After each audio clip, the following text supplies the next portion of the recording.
Então, boa noite a todos. Vamos conversar hoje sobre a poesia de Jules Laforgue.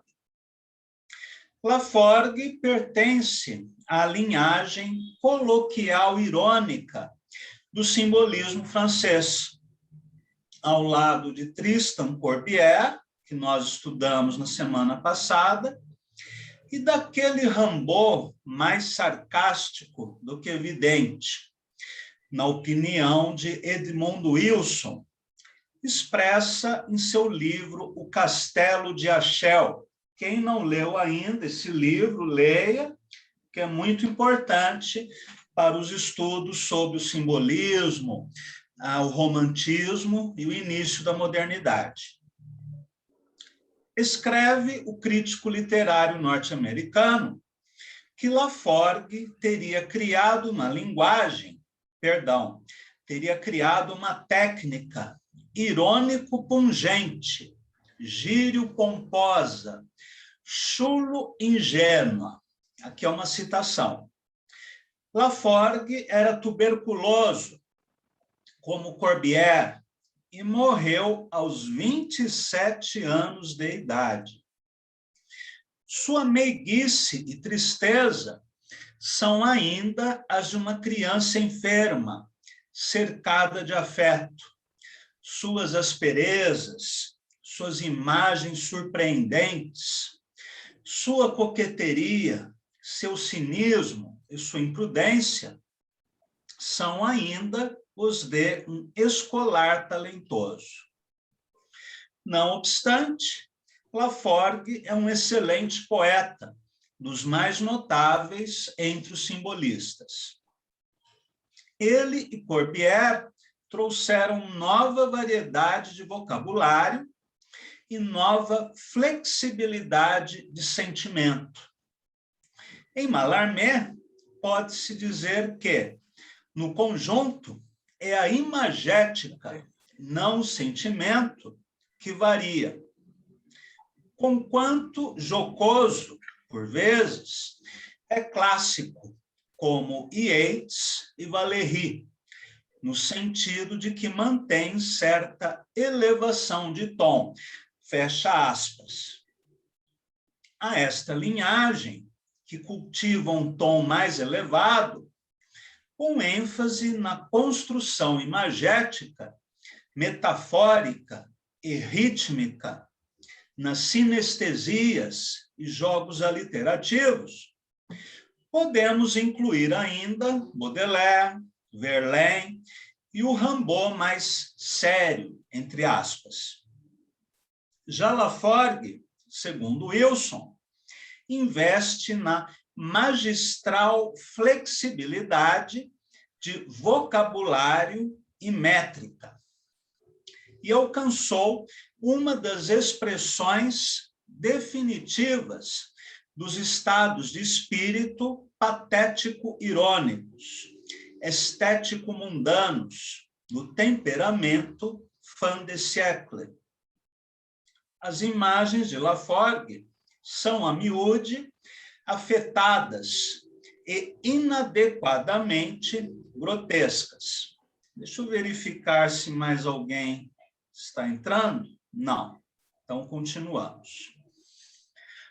Essa mistura do ingênuo com o patético e o grotesco, que Wilson chama de flexibilidade do sentimento, dão um sabor particular à poesia de Laforgue, e, em especial, a sua refinada ironia. Ezra Pound, no ensaio Ironia, Laforgue e um pouco de sátira, que é este livro aqui, publicado pela editora Cultrix. Neste ensaio, Pound escreve: Jules Laforgue nasceu em 1860 e morreu em Paris em 1887, de la misère, de tísica e abjeta miséria. A tão apregoada sensibilidade da percepção francesa e o fato de conhecer ele um número razoável de pessoas ricas e influentes, em nada contribuíram para impedir isso. Talvez seja ele o mais sofisticado dos poetas franceses, não sendo, portanto, de supor que tenha tido ou venha a ter grande acolhida do público da Inglaterra e dos Estados Unidos. Aqui Pound está sendo irônico, já que o tema do artigo é a ironia. As 700 pessoas que o leram nesses países, e quando Pound fala em 700 leitores em 2 países, ele está sendo bastante irônico, com raro prazer, hão de insurgir-se contra esta previsão. Mas não importa. Seu nome é tão conhecido quanto o de Mallarmé, e seus poemas talvez sejam igualmente difundidos. A ironia delicada, cidadela do inteligente, tem um efeito curioso sobre essa gente. Eu adoro essa frase do Pound. A ironia delicada, cidadela do inteligente. Ironista é aquele que sugere ao leitor que pense, e não sendo esse processo natural, a maioria da humanidade, Pound sendo novamente irônico, e ele nem conhecia os bolsomínios, o caminho do ironista está coberto de ciladas e de espinheiros.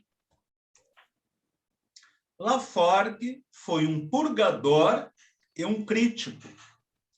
Escarnecia dos erros de Flaubert, isto é, os pormenores históricos obstrutivos e pesados. Excluía o coração simples, a educação sentimental, Madame Bovary, que são 3 das obras mais conhecidas e importantes de Flaubert.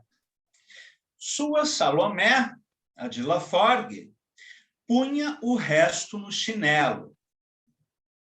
O conto se tornou insípido porque 60.000 contistas se puseram a imitar Maupassant, uns 1.000, talvez, a partir do original. Para citar apenas 3 escritores, 4 que escreveram sobre Salomé. Oscar Wilde, na sua conhecida peça de teatro, Flaubert, nos 3 contos, Mallarmé, em um de seus poemas, e o próprio Laforgue, em um conto de sua autoria. Aliás, além dos poemas, Laforgue também publicou prosa de ficção. Por exemplo, esse volume de contos, Moralidades Lendárias, que foi publicado no Brasil há alguns anos pela editora Iluminuras. Além desse livro, há apenas uma antologia de Laforgue no Brasil, As Litanias da Lua, com tradução do Regis Bonvitino, que comentaremos daqui a pouco. Voltando à citação de Ezra Pound. O conto se tornou insípido porque 60.000 contistas, claro que esse número é uma hipérbole, se puseram a imitar Maupassant, uns 1.000, talvez, a partir do original. Penso que Laforgue significa claramente que certas coisas na prosa estavam chegando ao fim. É ele um artista incomparável.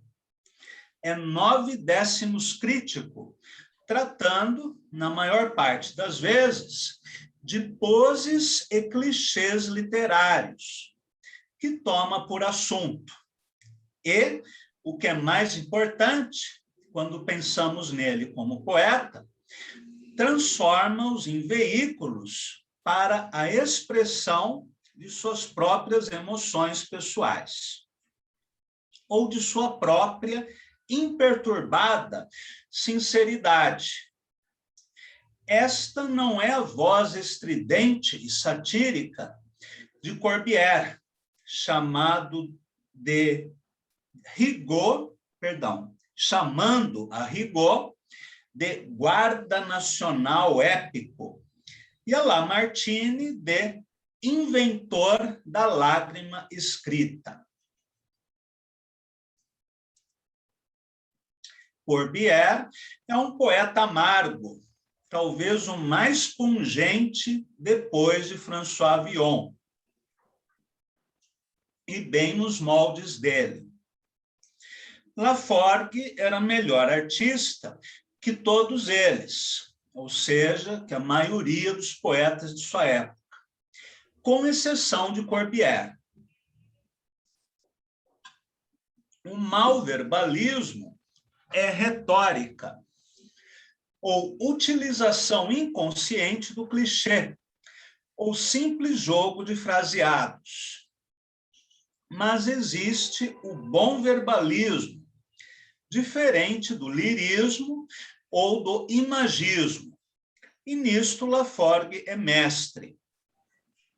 Ele não escreve a linguagem popular de um país qualquer, e sim a língua internacional comum aos extremamente cultos e aos que estão mais ou menos familiarizados com a literatura francesa dos primeiros 3/4 do século XIX.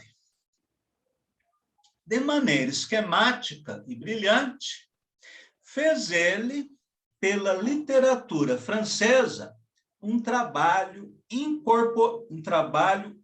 comparável ao que Flaubert estava fazendo pela França em Bouvard e Pécuchet, né? Fecha aspas. Apesar da opinião negativa de Laforgue em relação a Flaubert, aqui Pound faz uma comparação muito relevante com um romance muito moderno de Flaubert, um dos menos lidos e um dos mais inovadores, que é Bouvard e Pécuchet, que já foi publicado no Brasil há bastante tempo pela editora Nova Fronteira, que conta a história de dois copistas que enriquecem e resolvem se dedicar a vários estudos, mostrando-se medíocres em todos eles.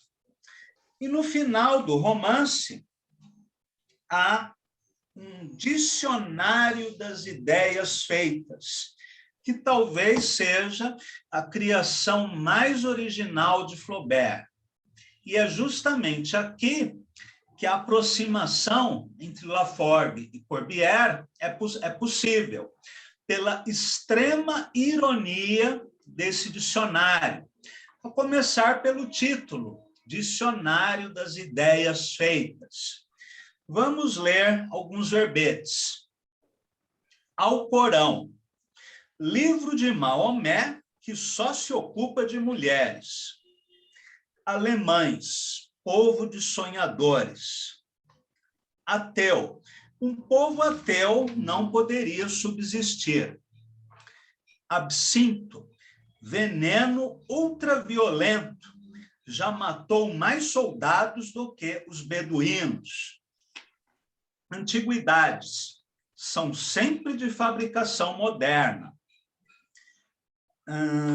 Mais adiante, criadas de quarto, mais bonitas do que as patroas. Conhecem-lhes todos os segredos e costumam traí-las. São sempre desonradas pelos filhos da casa. Claro que os preconceitos se misturam com essas ideias feitas. catolicismo exerceu uma influência muito notável sobre as artes. Celebridades, preocupar-se com o mínimo detalhe de sua vida privada para poder difamá-las. Conversação. A política e a religião devem ser excluídas. Deputado. Ser deputado é o cúmulo da glória. Esbravejar contra a Câmara de Deputados. Apauradores demais na Câmara. Não fazem nada. Diploma. Distintivo da ciência. Não prova nada.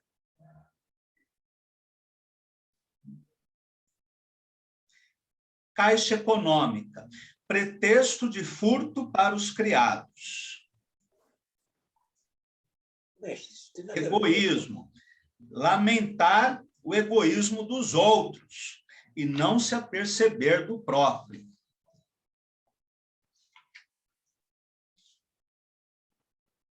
Imbecis, aqueles que não pensam como nós. É sério? É boa, né? O que mais?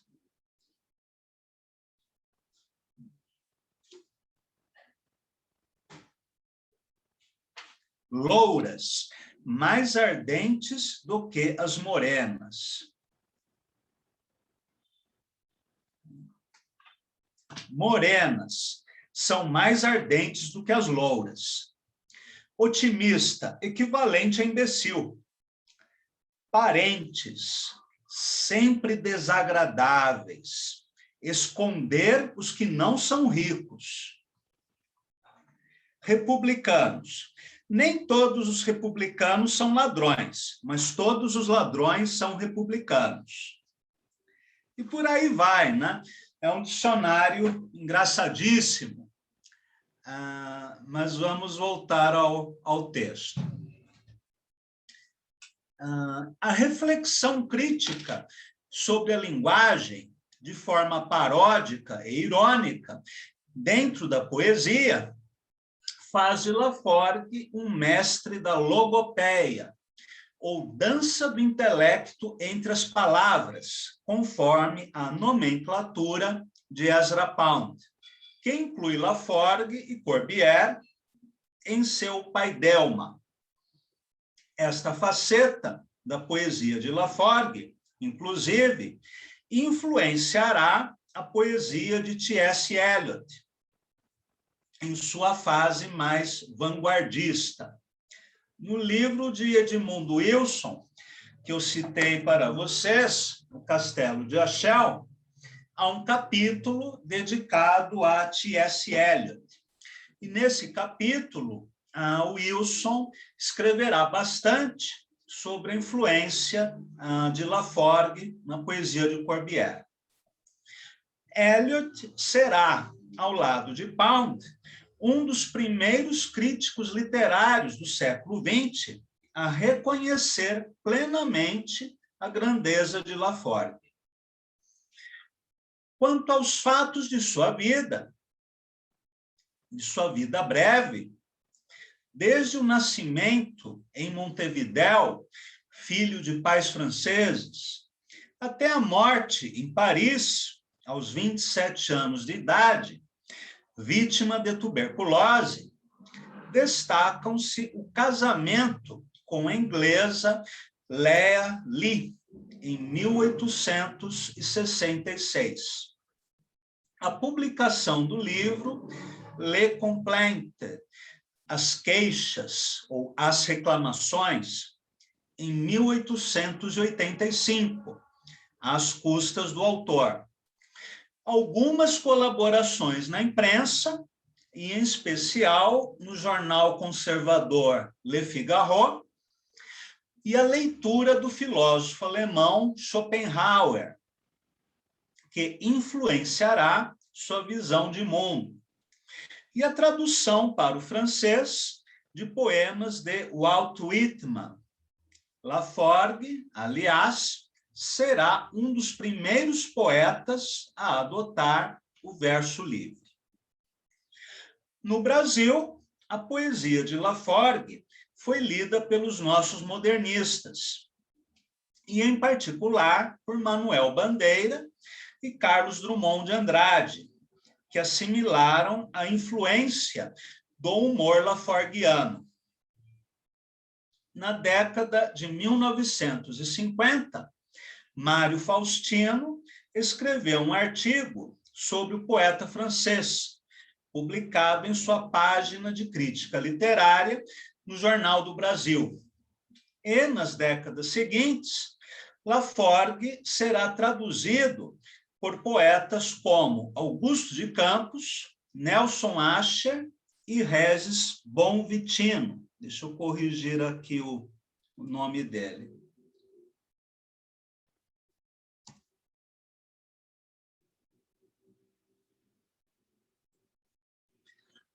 Que na década de 1980 publicou a antologia Litanias da Lua, com suas versões da poesia de Laforgue para o português. Augusto de Campos incluiu algumas traduções de Laforgue em seu livro Verso, Reverso, Controverso, e Ascher na antologia Poesia Alheia, aliás, um belíssimo livro. Agora, vamos ler 2 breves ensaios sobre o poeta francês e, em seguida, leremos alguns de seus poemas. No livro Litanias da Lua, o Regis inclui no final alguns ensaios críticos, alguns artigos curtos, né? Ensaios curtos. Então, eu vou ler primeiro o texto do Nelson Ascher e depois o texto do próprio Regis. Sob o signo da lua, né, de Nelson Ascher. Jules Laforgue foi um poeta precoce e excepcionalmente dotado, que, durante uma brevíssima carreira literária, 7 ou 8 anos, conseguiu elaborar uma obra que ultrapassa o mero virtuosismo na medida em que pressupõe tanto uma poética quanto uma visão de mundo.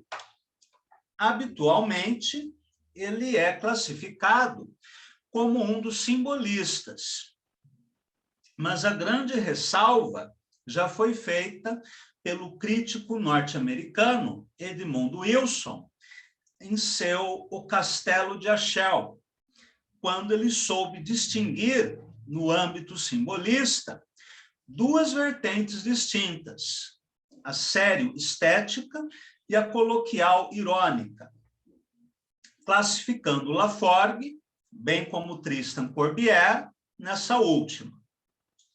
Desde que a margem tornou-se centro e a marginalidade moda, Laforgue prestou-se também a ser considerado um poeta marginal.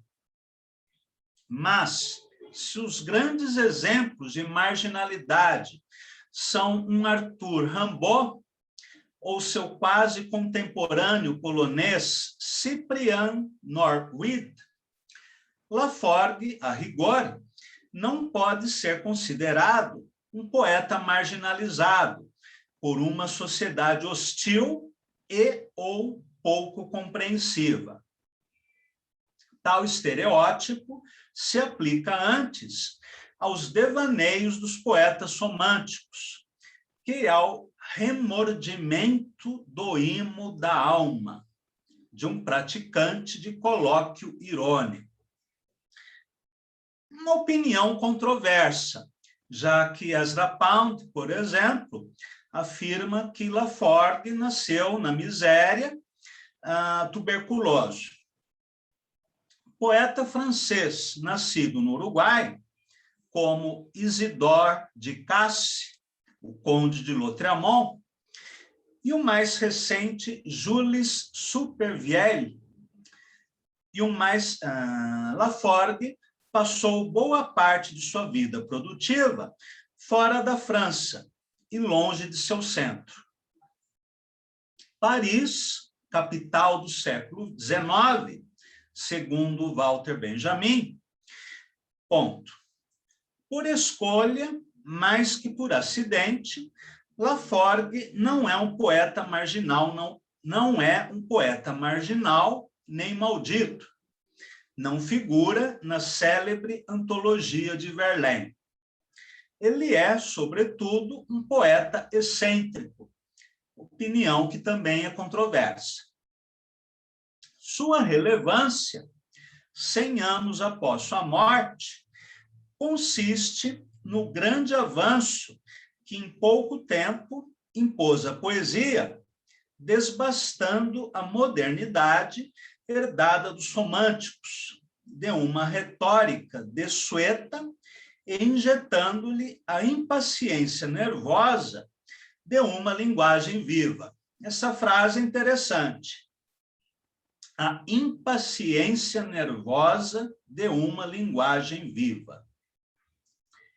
Basta verificar o número de versos laforguianos dos quais T.S. Eliot se apropriou para a sua poesia.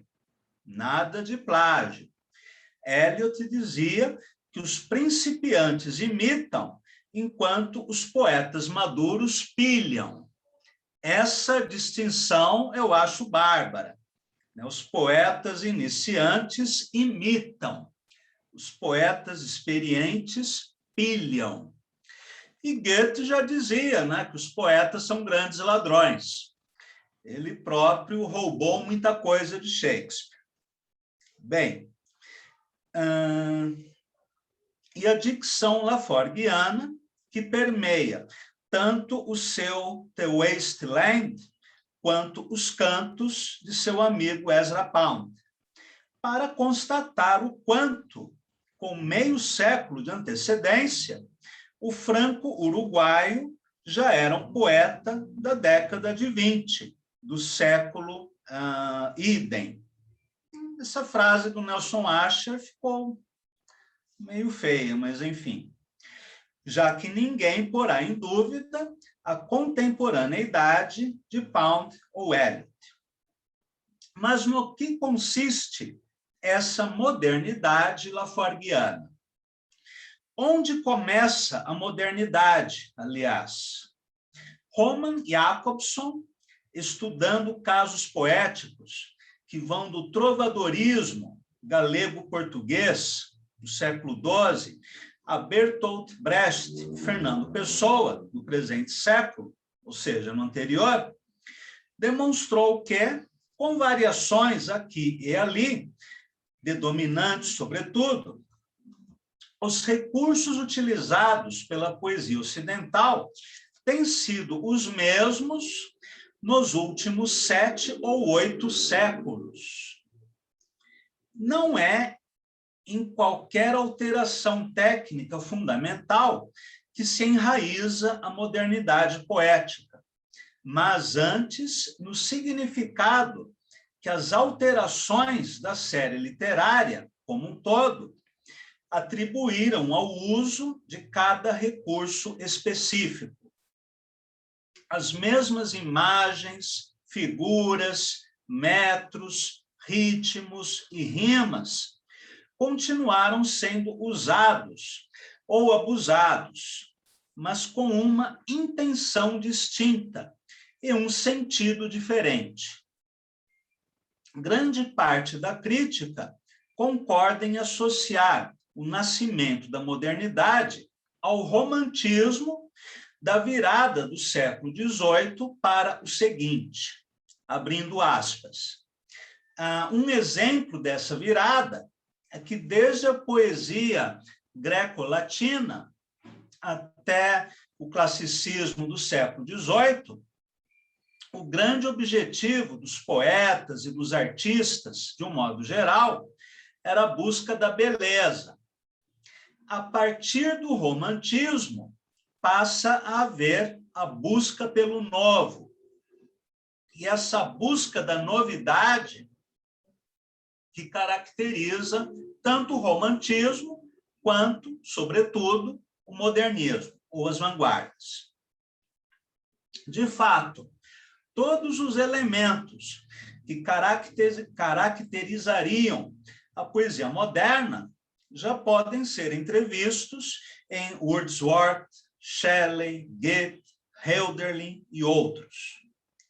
Frequentemente, porém, a cisão entre o poeta e o mundo que habita, tema central e característico da modernidade, surge travestido com as roupagens de uma poética anterior. A modernidade dos românticos precisa, normalmente, ser lida nas entrelinhas. Interessante o que ele fala aqui, sobre essa cisão entre o poeta e o mundo que habita. Um tema que nós já falamos em alguma das aulas anteriores.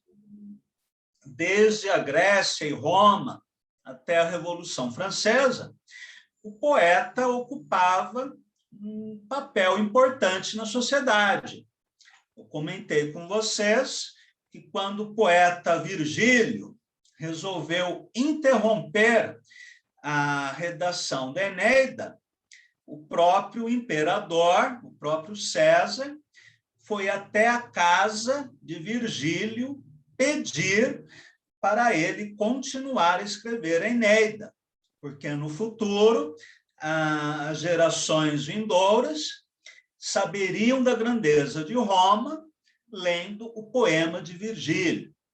E assim, ao longo da Idade Média, do início do século XVIII, os poetas contaram com a proteção de reis, de nobres, que patrocinavam suas carreiras, o que, por um lado, era bom, né, do ponto de vista material, e, por outro lado, obrigava o poeta a fazer algumas concessões, né? Por exemplo, Voltaire, apesar de todo o iluminismo, escreveu um poema horroroso chamado A Henriquíada, para louvar um dos Henriques da França, fazendo um paralelo com a Ilíada de Homero, como se esse Henrique, né, não lembro qual, tivesse a mesma grandeza de Ulisses, de Enéas, né, de Ájax e de outros heróis gregos. Então, por um lado, isso limitava a liberdade do poeta, mas, por outro lado, lhe permitia a sustentação material e um respeito social. A partir da Revolução Francesa, porém, do iluminismo, da queda das monarquias, da ascensão da república burguesa, do capitalismo, a função do poeta deixa de existir. Para que o dono de uma indústria vai precisar de um poeta? O dono da indústria vai querer um marqueteiro, um publicitário, um assessor de imprensa, um relações públicas, né? Não um poeta. A partir daí, o poeta passa a ser visto como vagabundo, comunista, viado, maconheiro, ladrão, subversivo, imoral, enfim, tudo aquilo que a gente já sabe, né? Então, abre-se uma cisão entre poeta e sociedade. E isso Nelson Asher fala de um modo bem sucinto. Continuando. Mas os românticos apenas desencadearam um processo, o da cisão, que levaria cerca de meio século ainda, mais especificamente até a publicação de As Flores do Mal, de Baudelaire, para se configurar plenamente. Baudelaire, inclusive, é o autor daquela parábola, né, de que o poeta estava andando na rua, de repente tropeça e a sua aura cai numa poça de lama. Na imagem romântica, o distanciamento entre o poeta e seu público toma o aspecto de uma nostalgia do homem separado da natureza, cujo afã é reconquistar uma unidade primitiva já perdida. Em Baudelaire, mesmo quando suas imagens pendem para o fantástico, percebe-se o poeta estranhado diante das massas de uma grande metrópole. Uma das características, né, dos simbolistas é essa nostalgia pelos castelos, pelo ambiente medieval, e uma certa repulsa pela modernidade, né, pelo ambiente urbano, que é retratado de modo caricatural. Percebe-se mais uma atitude de desdém e desafio. A continuação disso assume 3 formas.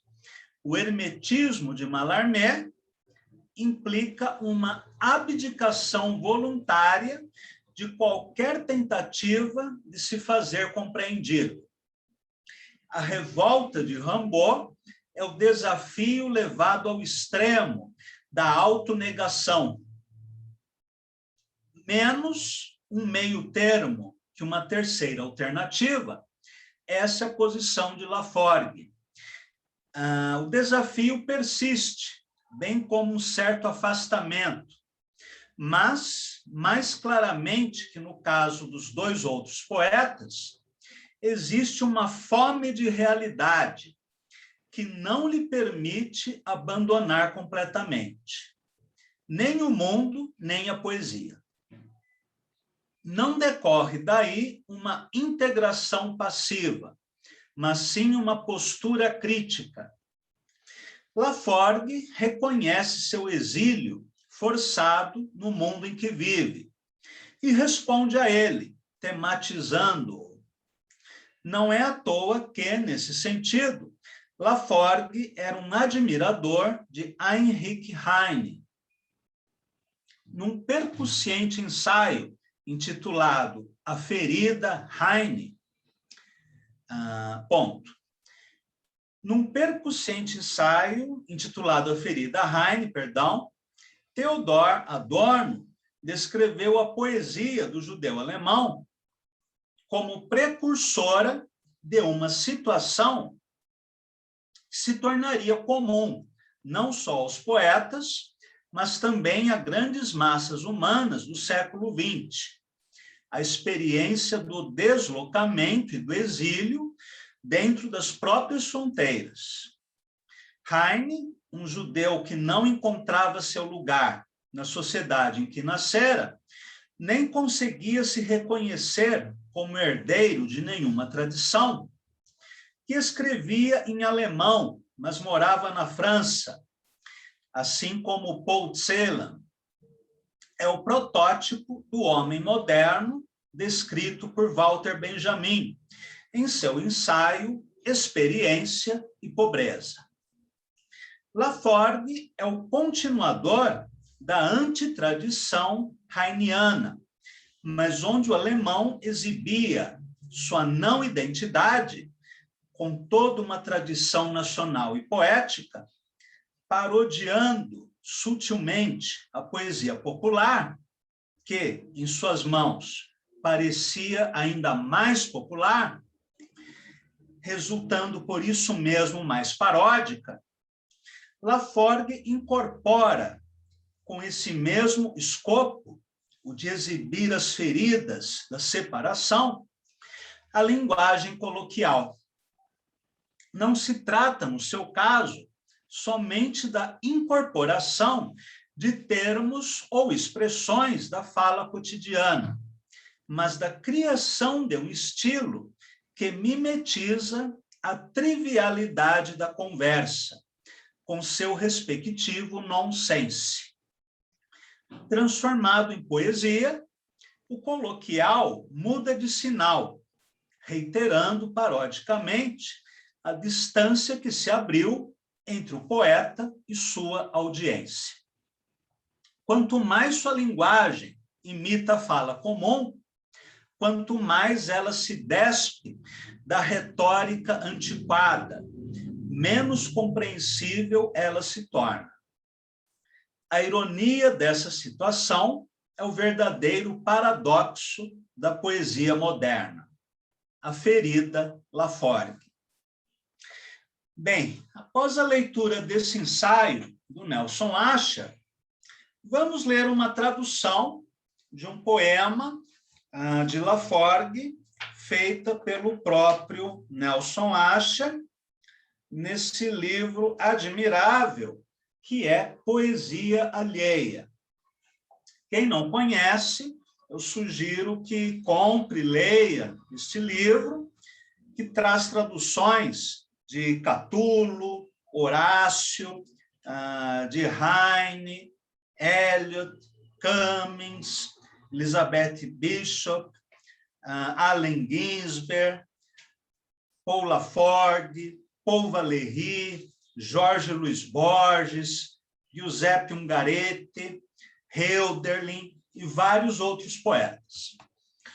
Mas vamos ler apenas o poema Locuções dos Pierrots, número 10, sendo Pierrot uma figura burlesca, né, do teatro de marionetes, e Laforgue escreve uma série de poemas intitulados Locuções de Pierrot, ou dos Pierrots, e todos esses poemas são numerados. Então, vamos ler. Que é da alma comum que me pôs de molho, pois princípio algum via no meu olho. Bem neste momento, ela, antes tão fofa, pode estar balofa, gestando um rebento. Aqui nós temos uma caricatura verbal, né? Já que em matrimônio deram-na a um senhor o que há de melhor, mas sem um neurônio. Alguém com dinheiro e sem nenhuma inteligência. Este é um poema escrito em 3 quartetos, com versos de 5 sílabas, as rimas distribuídas na sequência AB, um vocabulário muito simples e com uma crítica social enviesada, né? Uma crítica que nem podemos chamar de irônica. Aqui ela se torna mesmo sarcástica e caricatural, né? Na figura desta senhora balofa, gestando um rebento, e deste senhor que está entre o que há de melhor, mas sem nenhum neurônio. Muito bem.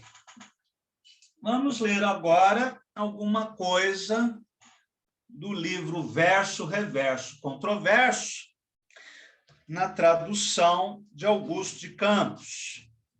Eu enviei todos os poemas para vocês, né, pelo Zap. Quem quiser pode acompanhar pelo celular. Vamos ler agora O Cigarro.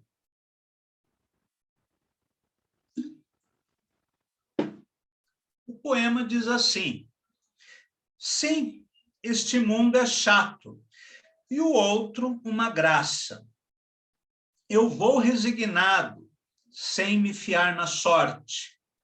E para matar o tempo, enquanto espero a morte, lanço ao nariz dos deuses fitas de fumaça. Ide, esqueletos do futuro, pobre raça. Eu, um meandro azul que para o céu serpeia, mergulho em êxtase sem fim, cabeça cheia de ópios febris de alguma estranha taça. Adentro o paraíso, em sonhos todo imerso, nos quais se vão mesclar em fantásticos ritos, elefantes em cio a coros de mosquitos. E quando acordo, meditando no meu verso, o coração pleno de júbilo, balanço meu polegar cozido, uma coxa de ganso. Nós temos aqui um curiosíssimo soneto escrita em versos de 12 sílabas. Lembrando que esta métrica é mais comum em poemas de cunho mais solene. E aqui, no caso, é um poema sarcástico, né? As rimas estão divididas na sequência AB-BA. Há várias referências aqui, para citarmos apenas algumas. Primeiro, Platão. Sim, este mundo é chato e o outro uma graça, que pode ser uma referência ao mundo sensorial e ao mundo das ideias, da filosofia platônica, ou ainda entre a vida terrena e o paraíso, né, na visão cristã. Neste poema, Laforgue expressa o seu tédio, que é o sentimento comum a poetas românticos e simbolistas. Tédio não apenas no sentido de não ter nada para fazer, estar aborrecido, mas, sobretudo, aquele tédio que significa um deslocamento na sociedade e no tempo. Daí que ele diz: e para matar o tempo, enquanto espero a morte, lanço ao nariz dos deuses fitas de fumaça. Esse enquanto espero a morte também é sintomático, já que Laforgue foi um leitor e admirador de Schopenhauer. E a interpretação dada durante muito tempo à filosofia de Schopenhauer é que ele seria um pessimista, né, um decadente, alguém que achava que a vida não valia a pena, que eu acho uma leitura redutora e talvez incompreensiva de Schopenhauer, que precisa ser entendido à luz do budismo. E o próprio budismo, no século XIX, também era considerado uma filosofia pessimista. Enfim, ele continua: ide esqueletos do futuro, pobre raça, em que ele se refere à própria humanidade, inclusive as gerações que ainda não nasceram, de um modo extremamente cruel, né? Esqueletos do futuro, pobre raça, aqueles que nem nasceram ainda, e Laforgue já os vê como esqueletos. E nessa mesma estrofe ele completa: mergulho em êxtase sem fim, cabeça cheia de ópios febris de alguma estranha taça. Aqui é um clichê de poetas românticos e simbolistas, como Baudelaire, Rimbaud, Lord Byron, Camilo Peçanha, Álvares de Azevedo e vários outros poetas, que ora expressam um desejo de morte, ora o desejo de evasão pelo sonho ou ainda pelo consumo de entorpecentes, de alucinógenos. No terceiro verso, aliás, na terceira estrofe, ele diz: adentro o paraíso, em sonhos todo imerso, que pode ser essa experiência a partir do ópio, nos quais se vão mesclar em fantásticos ritos elefantes em cio a coros de mosquitos. Aqui nós temos uma curiosa hipérbole, né? Já que elefantes em cio é imagem de algo, né, muito grande, e coros de mosquitos, algo muito pequeno. Então, ele faz um jogo hiperbólico entre o maior e o menor. Também uma imagem quase surrealista, né? Depois ele finaliza: e quando acordo, meditando no meu verso, uma referência metalinguística, o coração pleno de júbilo, balanço meu polegar cozido, uma coxa de ganso. É uma imagem grotesca e também é uma anti-chave de ouro, lembrando que na poesia parnasiana e mesmo na simbolista, o verso final de um soneto deveria ser um grande verso, né? um gran finale, né? Algo retórico, algo que o leitor memorize. E aqui ele faz uma paródia do verso de ouro com essa imagem grotesca. Meu polegar cozido, uma coxa de ganso. Muito bem. Da série Locuções dos Pierrots, número 9. Nós lemos a 10ª na tradução do Nelson Ascher. Teu olhar, Uri, tem o ar de um memento mori, que diz no fundo, deixa estar. Memento mori é uma expressão latina usada pelos monges beneditinos que saudavam uns aos outros com essa expressão que significa lembra-se que nós iremos morrer. Uma curiosa saudação, né? Que remete à ideia da finitude, da impermanência.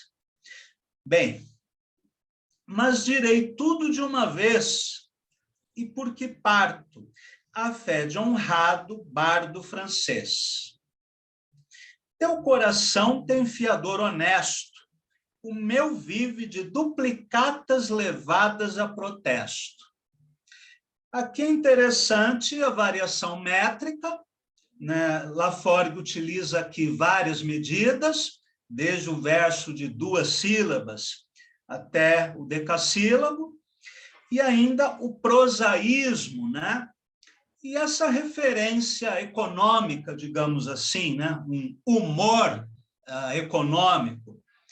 Teu coração tem fiador honesto, o meu vive de duplicatas levadas a protesto.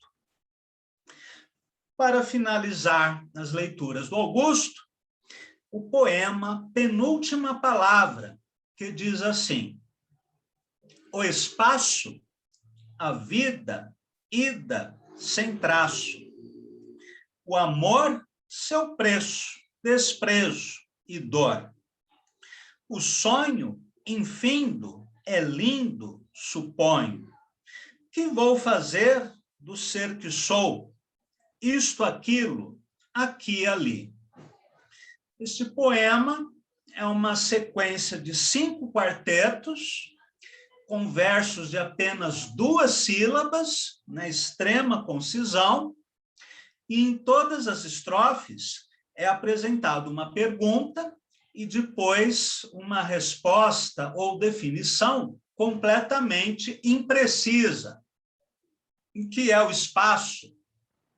A vida, a ida sem traço, né? O que é o amor, seu desprezo, seu preço, desprezo e dor. Inclusive, essas definições lembram muito aquelas do Dicionário das Ideias Feitas, né, de Flaubert. Até aqui, alguma pergunta ou comentário?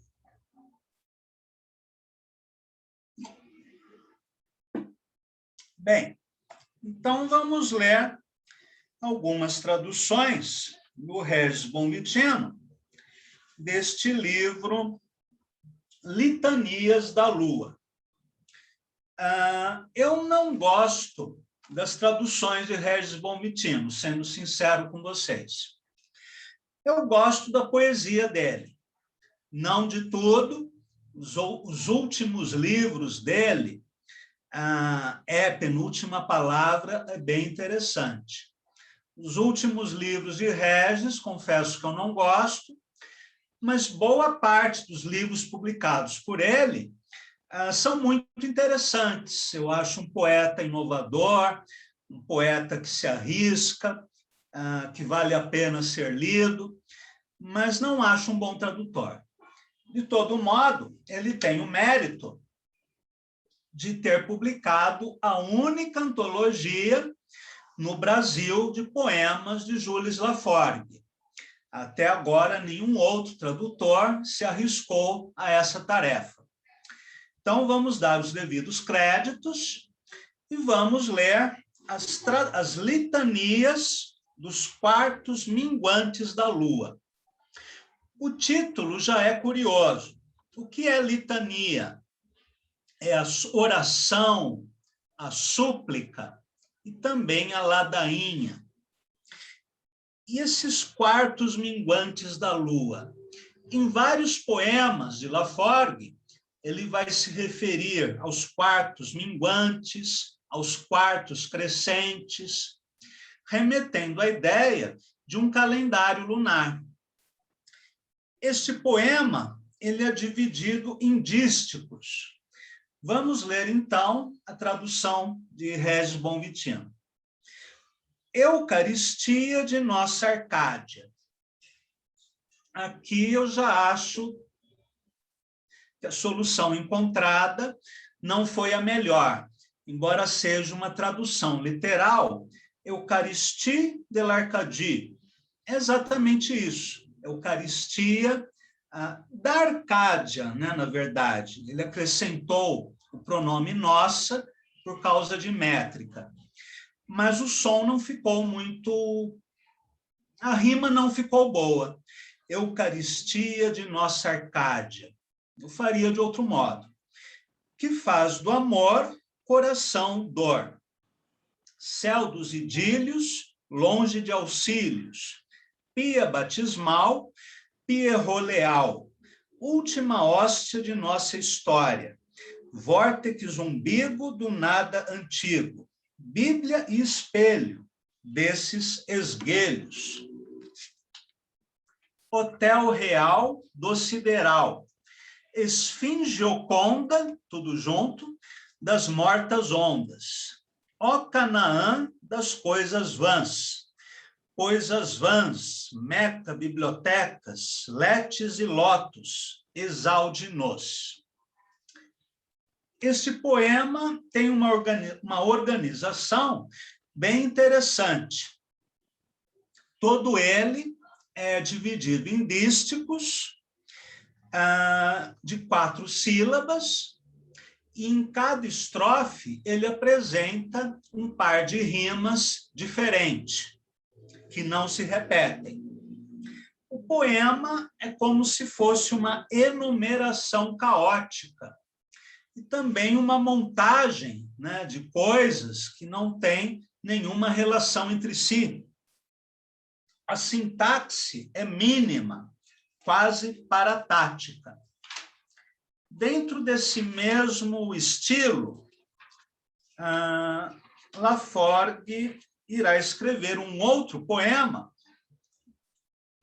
chamado Litanias dos Quartos Crescentes da Lua, que diz assim: Lua bendita de selenitas.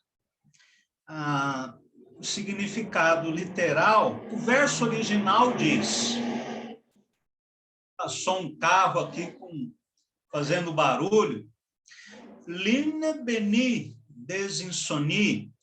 A tradução literal seria lua benigna dos insones. Régis traduz como lua bendita dos selenitas. Até aí tudo bem. Desde Augusto e Haroldo, e desde antes, né, desde Ezra Pound, de Walter Benjamin, existe a ideia de que o tradutor é um recriador. Então, você pode, eventualmente, mudar o sentido em função de um efeito estético, né, como a rima. Lua bendita de selenitas, medalhão branco de Endimião, que já perdeu a rima. Astro argila que tudo exila. Tumba mantô de Salambô. Cais aéreo todo mistério. Madonna Miss Diana Artemis. Santa vigia dessas orgias. Getaturá do Bacará. Dama bem laça de nossas praças. Aqui ele fez uma tradução literal, mas que não soa muito bem. Dame relas de no terrasse. É bem isso. A dama bem laça, né, bem cansada de nossos terraços, de nossas praças, mas acho que faltou aqui uma solução melhor. Filtro perfume de vagalumes. Rosácea Palma, Últimos Salmos. Olho de gata que nos resgata. Seja ambulância de nossas ânsias. Seja edredão do grão perdão. Quando eu li esse poema, eu não resisti e eu fiz a minha própria versão que eu gostaria de mostrar para vocês. Deixa eu entrar aqui no link.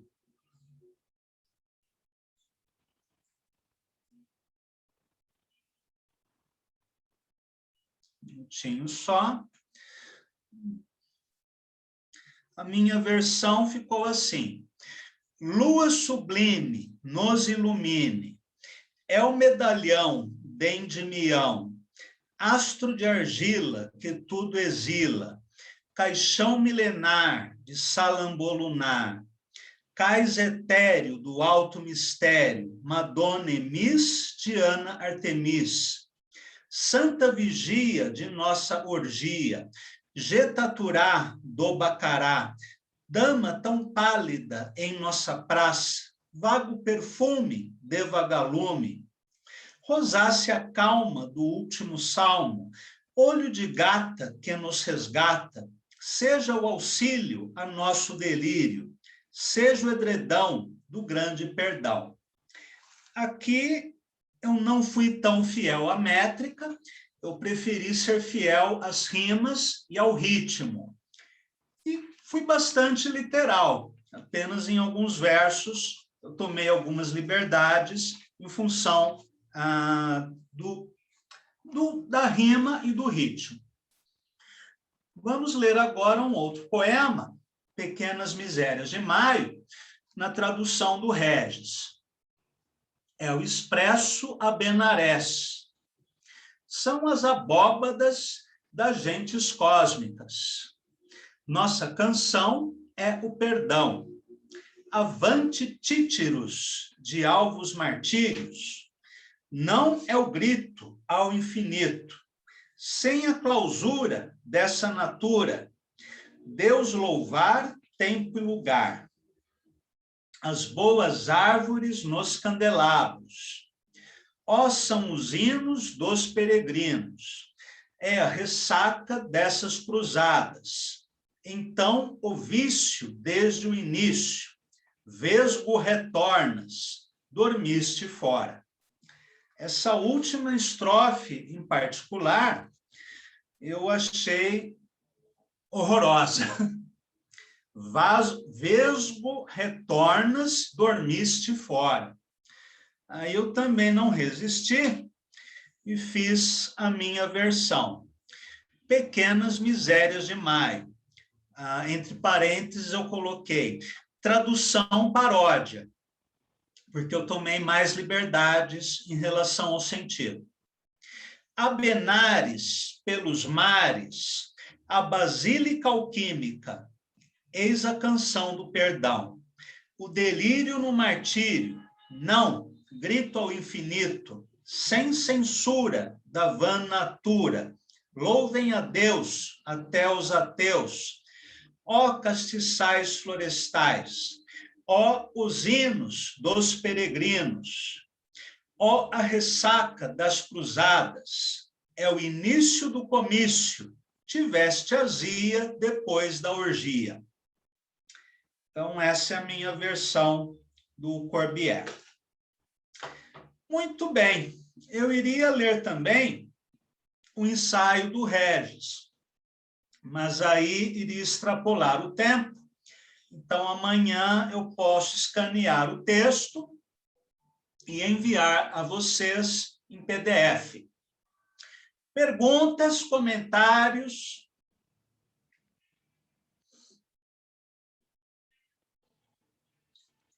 Gostaram dos poemas?